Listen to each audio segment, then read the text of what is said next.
Sveiki, gyvi lietuviško salės futbolo mylėtojai. Mes Vilniuje, kur netrukus Vilniaus futsal ekipa pradės antrojo turo rungtynes su Gargždų pramogomis. Aikštės šeimininkai.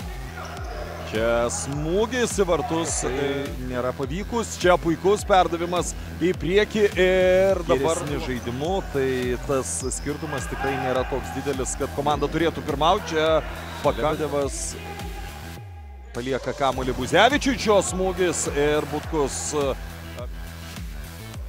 Reimaris. O geras perdavimas ir čia labai šeimininkų vartų.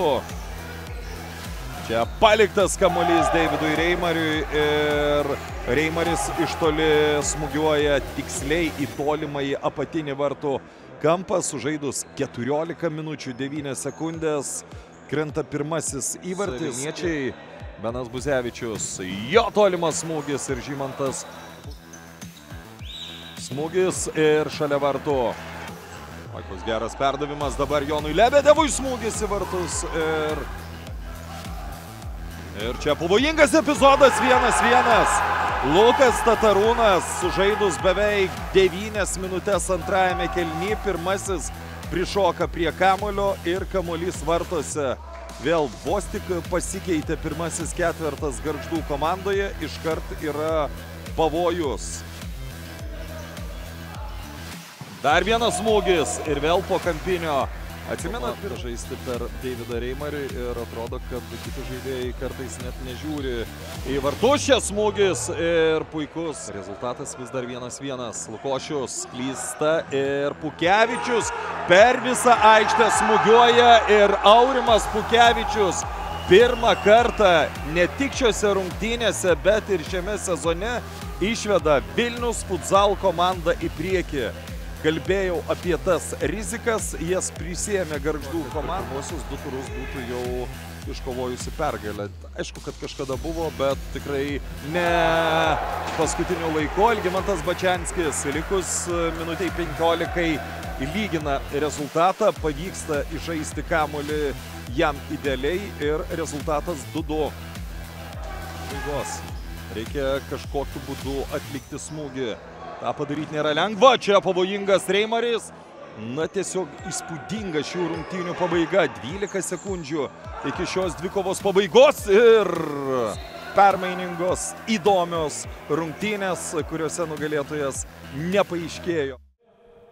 Tai po tokio nesėkmingo debiuto pirmajam ture šiandien visai kitoks vaizdas. Tai kiek buvo kitoks varžovas ir kiek kitokie buvot jūs?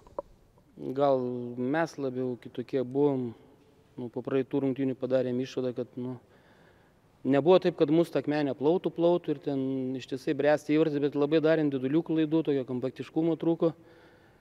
Šiandien iš dalies tas problemas įsprendėm, aišku, gal akmenė su visa pagarba Gargždam kūrybingesni tie brazilai, sunkiau laikyti, bet sakau, apsitvarkėm gynybą ir to pasiekmėjai kompaktiškiau gynėmės ir buvo gražesnis vaizdas. Jautės koncentraciją daugelį situacijų, ypač prieš Davidą Reimarį. Kiek jį akcentavot, kad jį pirmiausia reikia prižiūrėti? Taip neakcentavom, kad būtinai reikia Davidą žiūrėti, bet sakau, akcentas buvo, kad jeigu žaisim kompaktiškiau, tai automatiškai jam bus to mažiau ploto, erdvės ką daryti. Ir dar akcentam tokia savipagalba, kad jeigu jau gauna ar Davidas ar kitas to pivoto pozicijų žaidžiantis, kad kitas padėtų, tai tas iš dalies pavyko, toks bendra komandiniai veiksmai tokie. O kas nepavyko? Aišku, visą laiką noris geresnės kontrolės kamuolio, pagrindė geresnės kontrolės kamuolio ir 5 gal, kai jau antrą tą praleidom, kai Gargždai išlygino, tai jau rėkėm, kad iš tų pozicijų nepradėtų bėgioti, bet kažkaip išsijudinom, tai bet čia tokios patirties turbūt klausimas. Kas buvo svarbiausia per tas paskutinės 4 minutės, kai su skrajojančiu vartininku pradėjo žaisti Gargždai?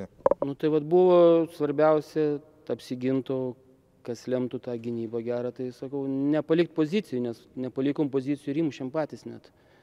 O po to kartais čia norėdavom pagauti, ten biškį išbėgom iš pozicijų ir išlygino. Tai ne iki galo atstovėjom. Kaip dabar jaučias komanda? Sakykime, sugebėjot išlyginti rezultatą, pralaiminėjot, bet likus minutėje buvot priekį.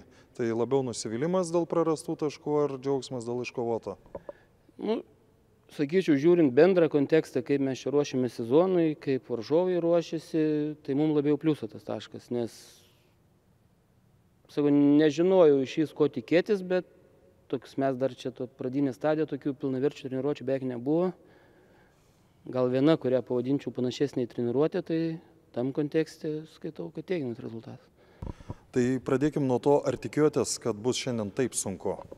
Taip, tikėjomės, nes mes jau eilę sezonų vargstam visą laiką šitoj salėje, ne tik šitoj Vilniaus, kokio bebūdavo kokiu pavadinimu, Mariaus Rimo komanda, ar Širvintų, ar VGTU Vilkai, ar Turbo Transferis, jie mums kiekvieną metą pridarydavo bėdų. Tai tas buvo labai smarkiai akcentuojama, bet matyt nesusitvarkėm su to.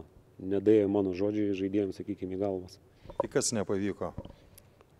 Aš manau, kad šiandieną mes įsivėlėm į tokį chaotišką jų žaidimą. Jie, aišku, laukia mūsų klaidų, to mes ir tikėjomės pilnai, žaidė kontratakom, o mes neišnaudojom savo stipriųjų savybių. Tai pagrindinis akcentas tas ir neišlaikėm šaltų galvų, kada reikia lemiamus tos, sakykime, sprendimus priimti paskutinę perdavimo, kada reikia vartus pramušti. Žaidimas penkies tą labai gerai iliustravo, kada mes turim sprendimą priimti teisingą, be rizikos lygiam rezultatui mes to nepadarom, mes rizikuojam ir pasiekoje gaunam įvartį. Bet šiaip likus 4 minutėm ir esant lygiam rezultatui, iškart buvot nusprendęs, kad rizikuosit žaisdami 5 prieš 4? Taip, mes tam ruošiamės.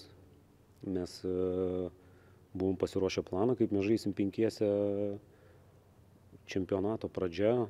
Tas taškas ar 0 taškų šiai dienai jisai dar neturi tokio akcento. Tai reikia bandyti rizikuoti, ieškoti savo kelių iki tų vartų, ieškoti to įvartuko. Tai buvo taip nuspręsta, mes priėmėm tokį sprendimą. Šiandieną, sakykime, jis pavyko iš dalies. Padarėm klaidą, prasileidom, po to 5 atstatėm status quo. Tai reiškia, labai kažko grubaus nebuvo, bet ir nieko per daug mes ir nesukūrėm. Šiaip iš šono žiūrint, atrodė, kad kol pirmas ketvirtas aikštėje viskas lyg ir neblogai, bet antras ketvirtas nesužaidė. Daugiau iš jo laukėt? Sakykime taip. Visų komandų, sakykime, gal išskyrus Žalgirio, kur jau viskas aišku, kurios ruošiasi komandos, tai tos Žalgirio komanda daugiau jinai yra susižaidus. Visos kitos komandos susikomplektuoja prieš sezoną, tai papildė nauji žaidėjai jauni. Pirmas ketvirtas yra pas mus tas ketvirtas, kuris ilgiau žaidžia, tai kad tarpusavį, sakykime, tai jie ir vienas kitą labiau jaučia. Antram ketvirtė, pirmam kėlinyje kaip ir mažiau problemų buvo, aš buvau beveik patenkintas, bet o antram kėlinyje atsirado nuovargis, atsirado koncentracijos toka, bandėm kažką ieškoti, mesti, nelabai pavyko. Tai čia sezono pradžia, čia dažniausiai tų komandų bėda, kurios komplektuojas prieš sezoną ir neturi ilgalaikių, sakykime, žaidėjų išlaikymo, tai reikia atrasti tą aukso viduriuką. To mes ir ieškosim. Yra priežasčių, dėl ko Simonas Juška, Paulius Lotužys žaidė tiek sąlyginai nedaug, Donatas Rablys iš vis nepakilo nuo suolo? Priežastys yra paprastas, kas tą savaitiniam cikle atrodė geriau, tai ir aikštėje yra. Tai paprastas priežastys yra. O šiai dienai aš mačiau tokią sudėtį, kad turi žaisti, kitas varžybas gal žais dar kitokią sudėtį, greičiausiai, kad taip ir bus, nes legionieriai jau atvykę. Reikia laiko adaptuotis, tai manau, kad keis sudėtis.